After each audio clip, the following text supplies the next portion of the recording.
नमस्कार, आदाब, सत श्री अकाल। आप देख रहे हैं सुरागी लाल न्यूज चैनल का क्राइम एपिसोड नंबर 1। तो आइए शुरू करते हैं आज की क्राइम स्टोरी। ऐसे कई लोग होते हैं जिनका दुनिया में कोई नहीं होता। जैसे क्राइम की दुनिया में कई बार देखा जाता है कि जो लोग अपने घर गांव से दूर किसी अजनबी शहर में नौकरी के लिए पहुंचते हैं, अकेले इधर उधर रहते हैं, कहीं रह लिए, कहीं सो लिया, कहीं काम कर लिया। जब ऐसे लोगों का कत्ल होता है या इनके साथ कुछ गलत होता है तो ऐसे केसेस बहुत ज्यादा हाईलाइट नहीं हो पाते। वहीं पुलिस भी इस तरह के केसेस की सही ढंग से तफ्तीश नहीं कर पाती। तो आज की कहानी में भी आपको कुछ ऐसा ही देखने को मिलेगा।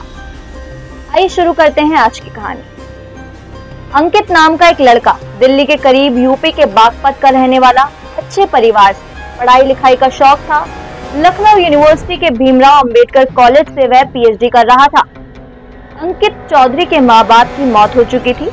गांव में जहां बागपत में रहा करते थे, अच्छी खासी प्रॉपर्टी थी, घर था। अब घर में कोई रहा नहीं। बागपत से अंकित को वहां उसके माँ बाप की याद भी आती। फिर पढ़ना लिखना था तो उसने बागपत छोड़ दिया। अब वह अपनी पढ़ाई के लिए दूसरे शहर पहुंच गया। पहले लखनऊ गया, फिर गाजियाबाद। यहाँ रहकर वह अपनी पढ़ाई कर रहा था और पीएचडी के उसके 6 दोस्त जो उसके साथ पीएचडी कर रहे थे। अलग अलग थीसिस थी उनकी, सब कुछ ठीक चल रहा था। 6 के 6 दोस्त जब भी कभी फुर्सत मिलती साथ मिलते या फिर सोशल मीडिया पर चैट करते। इस दौरान अंकित को एहसास हुआ कि बागपत में जो उसका जमीन और घर पड़ा है वहाँ जाना तो होता नहीं, तो अब उसका क्या किया जाए। यहाँ गाजियाबाद में वह किराए के मकान में रहता था। किराए के मकान में भी वह अपने दोस्त उमेश के साथ रहा करता था। अब बात करें, उसने सोचा कि गांव का जो घर है, जमीन है, उसका क्या किया जाए।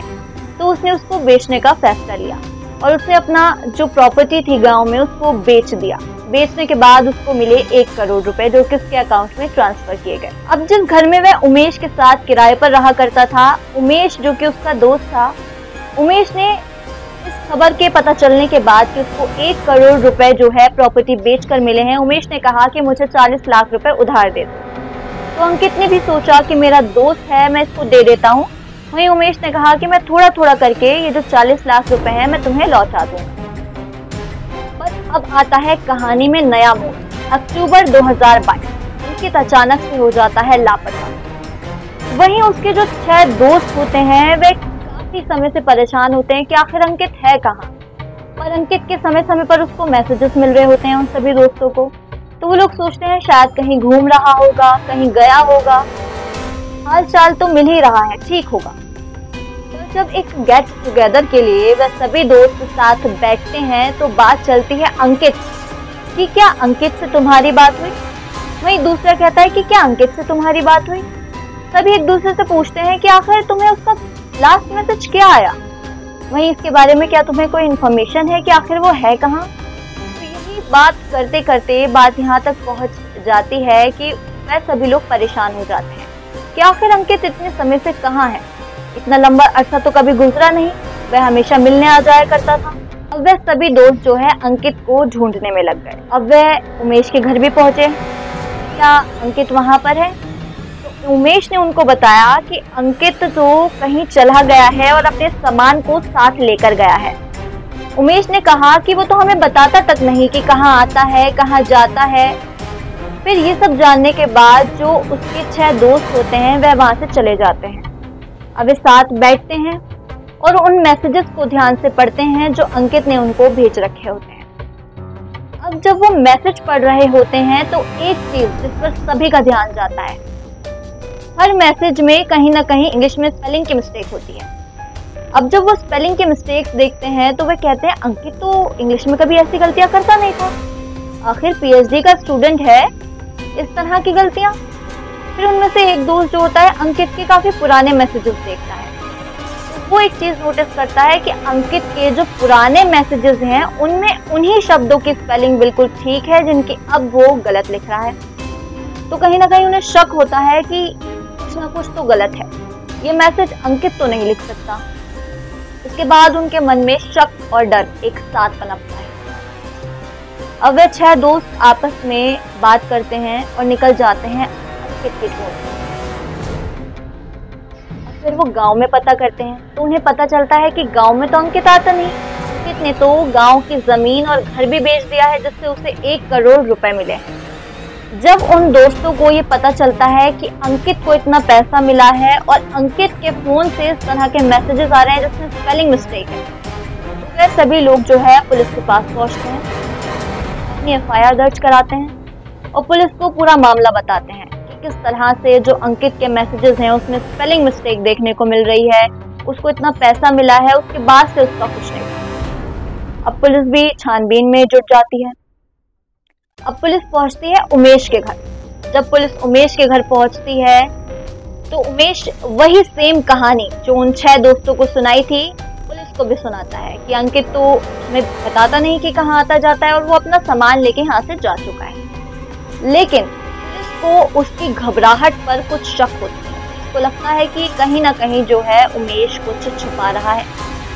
जिसके बाद पुलिस जो है फॉरेंसिक टीम के साथ उस कमरे में पहुंचती है जिस कमरे में अंकित रहा करता है। उस कमरे में फॉरेंसिक टीम को मिलते हैं कुछ खून के धब्बे। उन खून के धब्बों को देखने के बाद पुलिस उमेश से करती है पुलिस स्टाइल में पूछताछ, जिसके बाद जो उमेश है वो सह नहीं पाता और अपना मुंह खोल देता है। फिर उसके बाद जो कहानी उमेश ने सुनाई वो दिल दहलाने वाली। हुआ कुछ यूं, उमेश ने बताया कि जब उसे पता चला कि अंकित ने अपना घर और जमीन 1 करोड़ रुपए में बेचे हैं और उसके पास ये पैसा है, उमेश जो है तो अंकित से 40 लाख रुपए उधार लेता है। ये उधार लेने के बाद वह सोचता है कि अब इसे लौटाना भी पड़ेगा। उसके मन में आता है लालच। वह सोचता है कि अगर मैं ये पैसे ना लौटाऊं तो, या फिर जो बाकी के 60 लाख हैं वो भी मैं ही हड़प लूं तो कैसा रहेगा।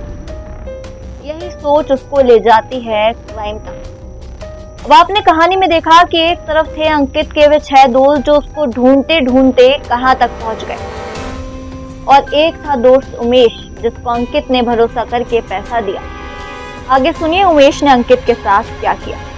जब उसके मन में लालच आया कि कहीं ना कहीं वह 60 लाख बचे हुए रुपए भी हड़प सकता है और 40 लाख भी उसे उधार ना चुकाना पड़े, इसके बाद वह प्लान करना शुरू करता है।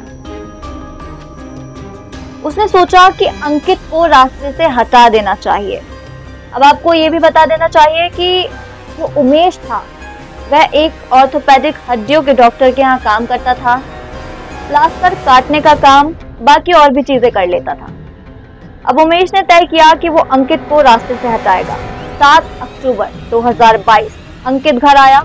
उमेश उसके कमरे में गया, उससे बातचीत की, फिर उसको जूस पिलाया। जूस में उसने नशीला पदार्थ पहले से ही डाल दिया था, जिसके बाद अंकित बेहोश हो जाता है। इसके बाद उमेश ने आरी निकाली, उसका गला काटा, फिर उसके 2 टुकड़े किए, फिर पूरे शरीर के 3 टुकड़े कर डाले। अक्टूबर का महीना था, ज्यादा गर्मी थी नहीं। उसने उस बॉडी को वहीं पड़ा रहने दिया। अगले दिन वह उस कमरे में गया। उसने तीनों टुकड़ों को अलग अलग पॉलिथीन्स में पैक किया। अब उसने टुकड़ों को फेंका भी ऐसे कि पुलिस जो है शिनाख्त ना कर पाए। उसने 3 टुकड़ों को अलग अलग फेंका। इसने पॉलिथीन में भरकर जो पहला टुकड़ा फेंका वह एक जगह है, यहाँ पर गंगा नहर, जब आप देहरादून की तरफ जाते हैं वहां फेंका। इसके बाद इसने फेंका वहीं पास में एक नहर में, और तीसरा एक पेरिफेरल एक्सप्रेसवे के पास। तीनों टुकड़ों को अलग अलग रखा, फिर एक इधर एक उधर फेंका, एक नॉर्थ एक साउथ और एक ईस्ट, और हर टुकड़े के बीच कम से कम 200 किलोमीटर का गैप रखा।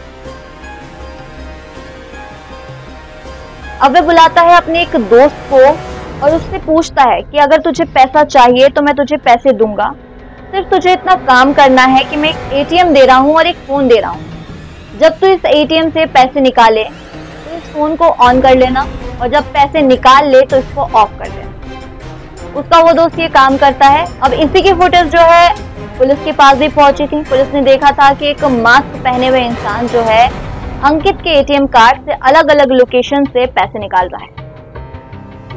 तो अब ये दूसरा साथी भी पकड़ में आया पुलिस के।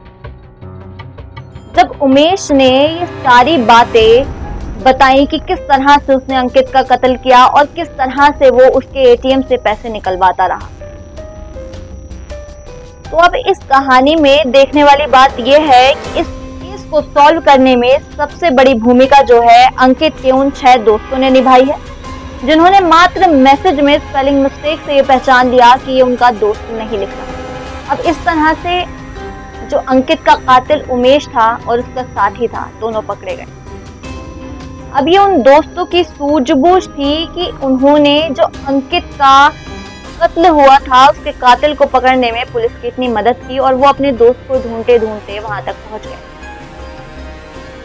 कई केसेस में ऐसा नहीं होता है कि जिन लोगों का अपने परिवार में कोई नहीं होता, जैसे कि आपने देखा कि इस केस में अंकित था, उसके माता पिता गुजर चुके थे, तो ऐसे लोगों का कोई हालचाल पूछने वाला नहीं। तो आप भी ध्यान रखें, सुरक्षित रहें और सतर्क रहें। वहीं फिर जुड़ेंगे आपके साथ अगले सप्ताह किसी नई क्राइम स्टोरी के साथ। धन्यवाद।